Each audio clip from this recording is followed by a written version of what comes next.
Assalamualaikum warahmatullahi wabarakatuh. Waalaikumsalam warahmatullahi wabarakatuh. Benar ini dengan Kang Agus? Benar. Kang Agus mondok di mana, Kang? Mondok di Pondok Pesantren Al-Falah Salatiga. Alhamdulillah. Kuliah di mana? Kuliah?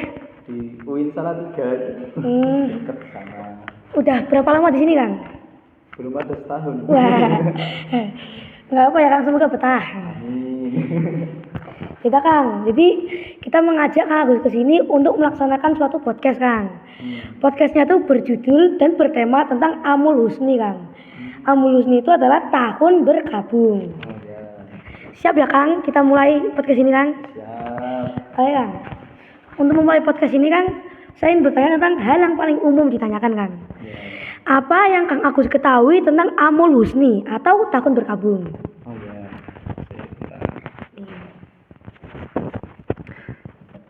Jadi seperti ini. Amul Husni atau tahun berkabung itu adalah tahun di mana kesedihan yang membuat Rasulullah sangat sedih sekali, yaitu ketika wafatnya istri tercintanya Rasulullah, yaitu Sayyidah Khadijah, kemudian juga wafatnya paman beliau yaitu Abu Thalib. Kita ketahui sendiri bahwa pada saat tahun ini Rasulullah itu sedang gencar-gencarnya pemboikotan oleh kaum Quraisy. Bahkan kaum Quraisy sendiri ketika 7 tahun kenabian Nabi itu melakukan pemboikotan terhadap Bani Hashim dan Bani Muthalib untuk Nabi Muhammad agar tidak untuk menghalang-halangi dakwahnya Rasulullah.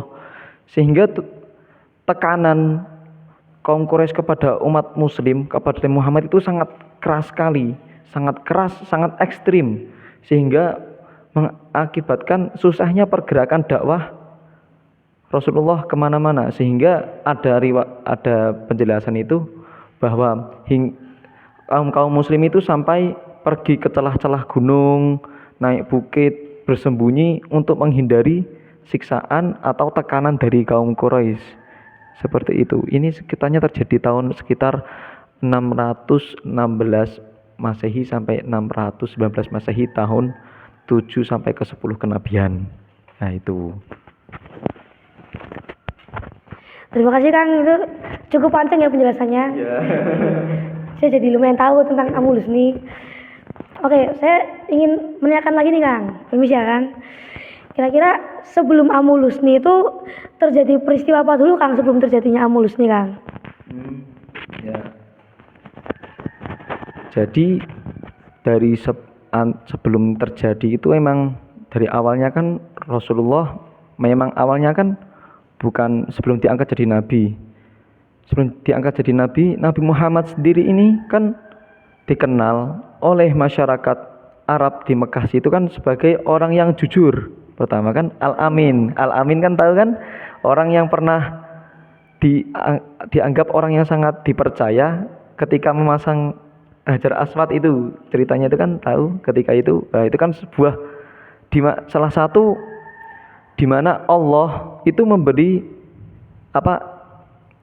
merek kepada Nabi Muhammad sebagai seorang Al-Amin. Jadi Allah itu memberikan karunia yang itu walaupun hanya cuma menaruh Hajar Aswad itu salah satu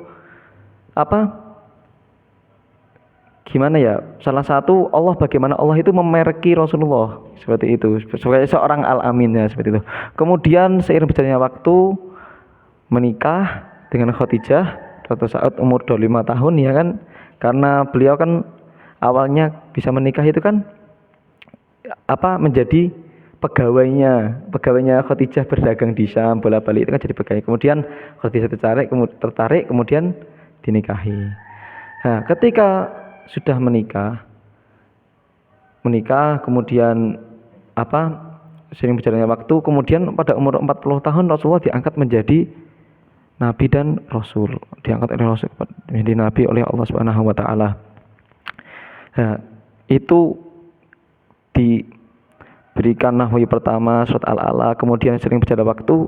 Pertama kan kita tahu sendiri bahwa dakwahnya kan sembunyi-sembunyi, pertama tidak terang-terang sir gitu, di rumah ke rumah gitu. Jadi ngajaknya diam-diam. Kemudian yang kedua, ketika sudah oleh Allah diperintahkan untuk berdakwah secara terang-terangan, Rasulullah kemudian mulailah tekanan-tekanan dari kaum Quraisy, ejek-ejekan.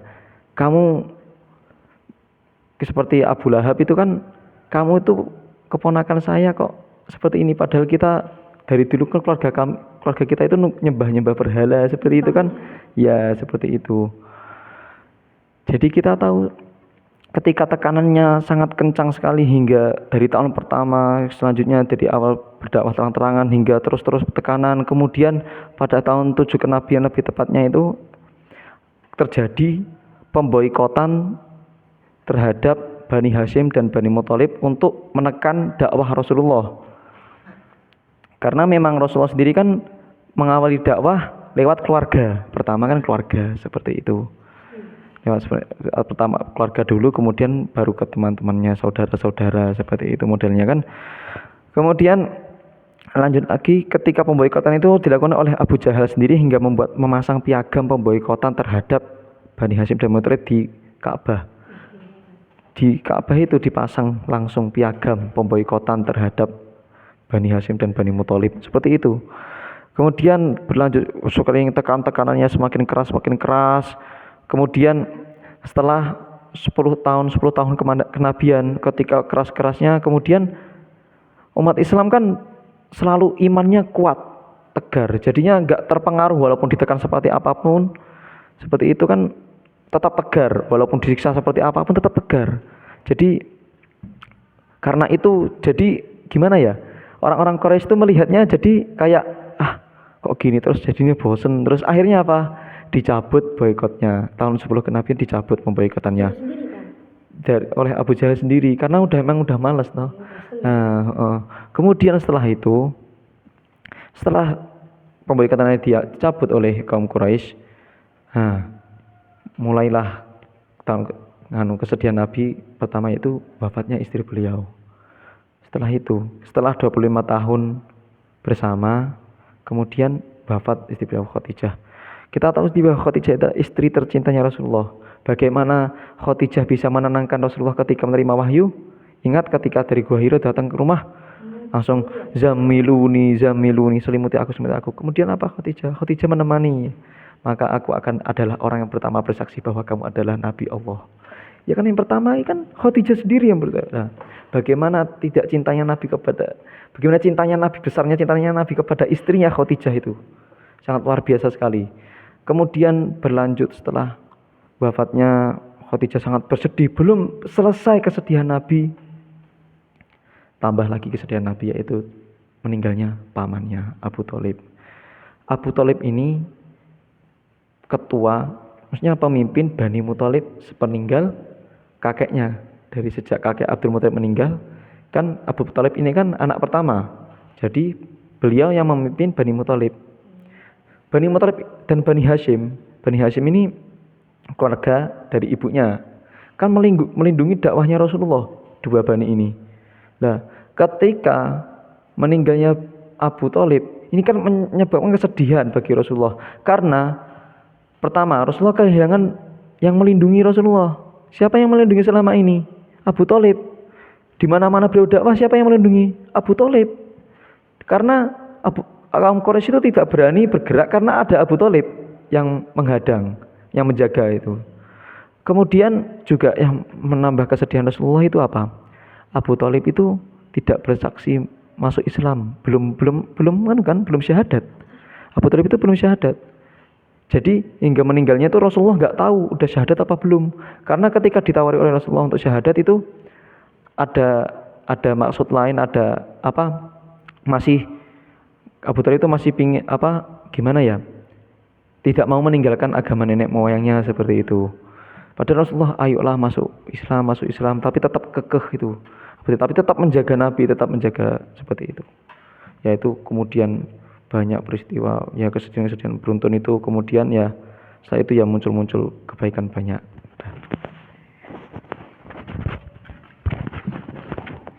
Oke Kang, kan sudah banyak penjelasan yang telah diberikan oleh Kang Agus ya. Sekarang kira-kira hikmah apa aja yang kita dapetin Kang dari peristiwa ini? Saya ingin tahu itu Kang. Hikmah-hikmah yang dapat kita petik dari kisah ini, dari Rasulullah. Yang pertama itu bersabar. Bagaimana sabarnya Rasulullah ketika ditinggal istrinya tercinta. Bagaimana sabarnya Rasulullah ketika ditekan oleh kaum Quraisy. Bagaimana sabarnya Rasulullah ketika ditinggal oleh pamannya sendiri, yang selalu melindunginya dari kecil, merawat dari kecil hingga melindungi hingga sampai menjadi nabi, itu masih dilindungi oleh pamannya. Bagaimana sedihnya Rasul, tapi beliau tetap sabar. Bagaimana, oh ya Allah, mungkin beliau berpikir ini ujian yang akan memperkuat.